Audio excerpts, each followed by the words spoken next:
दिलीप खेडकरांच्या अडचणीत वाढ, सरकारी कामात अडथळा आणला प्रकरणी बंड गार्डन पोलीस स्थानकात गुन्हा दाखल।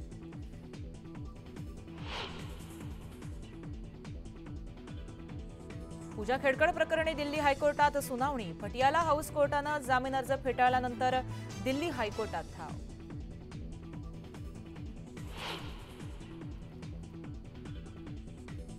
शैक्षणिक संस्थांमध्ये हिजाब आणि बुरखा घालण्यासंदर्भातील याचिकेवर आज सुप्रीम कोर्टात सुनावणी, मुंबईतील चेंबूरमधील कॉलेजची हिजाब, बुरखा, स्टोल आणि टोपी घालण्यावर बंदी।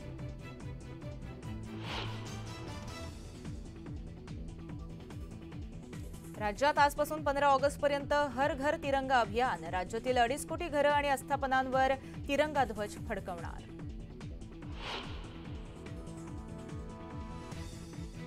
महायुतीला मोठा धक्का बसण्याची शक्यता, बच्चू कडू महायुतीतून बाहेर पडण्याची घोषणा करू शकतात।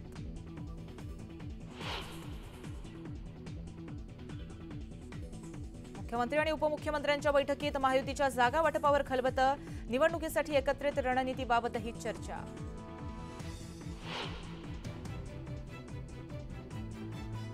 महाविकास आघाडीच्या जागा वाटपाचं सूत्र जवळपास निश्चित, विद्यमान आमदारांच्या जागा जशास तशा, काँग्रेस फ्रंटफूटवर खेळणार, सूत्रांची माहिती।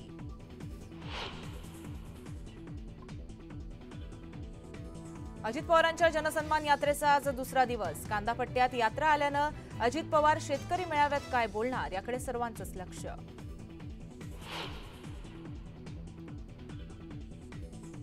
कोल्हापूरमधील ऐतिहासिक केशवराव भोसले नाट्यगृह जळून खाक, तर लवकरात लवकर पुन्हा केशवराव भोसले नाट्यगृह उभं करू, मुश्रीफांचं आश्वासन।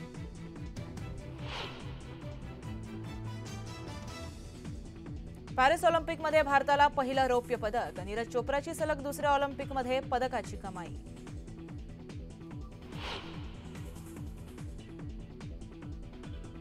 महिला कुस्तीपटू विनेश फोगाटची अर्जावर आज दुपारी 1:30 वाजता सुनावणी, ज्येष्ठ वकील हरीश साळवेंची वकील म्हणून नियुक्ती करण्याचा भारताचा प्रयत्न।